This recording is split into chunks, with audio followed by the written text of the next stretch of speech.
Newly released records show Mayor Brandon Johnson's former communications director faced several misconduct complaints before being fired last month. And WJAZ Jenna Barnes is joining us now with the latest details on the allegations against Ronnie Reese. Yeah, misogyny and retaliation are just two of the concerns staffers brought forward in these complaints. One employee said she was afraid to come forward out of fear she'd be fired because she says Reese blacklisted 3 former employees on the city's do not hire list. New documents reveal turmoil in Mayor Brandon Johnson's office tied to the mayor's ex-communications director, Ronnie Reese. 3 employees who filed complaints against him say he ran his team with intimidation, a hostile work environment, and inappropriate comments about race. One noting Reese said he was untouchable and couldn't be fired. Another highlighting he routinely treats women on staff differently, making comments that they're stupid and incompetent. Reese allegedly writing in a text to a woman who works for him, "I have no problem making every decision since I'm the man." And she alleges after he took responsibilities away from her, another text, "It's funny how you talk like a boss when you're not."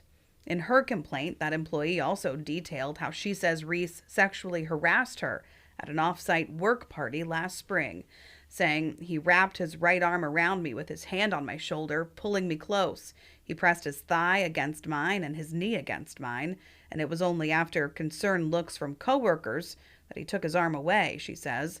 I took the opportunity to slide away so that we were no longer touching. He promptly spread his legs further and touched his knee to mine. These aren't the first signs of concern. The documents show at least one employee filed a claim with the state because they allege they were fired and placed on a do not hire list in the summer of 2023 for complaining about Reese discriminating against them on the basis of sex.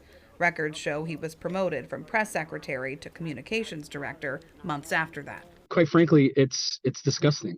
36th Ward Alderman Gil Villegas now calling on the city to add guardrails to the use of a do not hire list. The city should apologize for not taking those allegations seriously. And so I'm glad that the Ronnie Reese was removed, was terminated from the city, but he's caused a lot of damage, and the process that's in place right now needs to be looked at.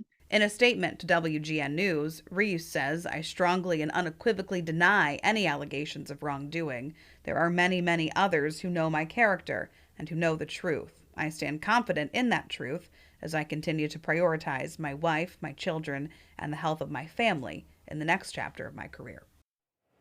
Villegas expects city council hearings on the use of this do not hire list early next year because of all of this.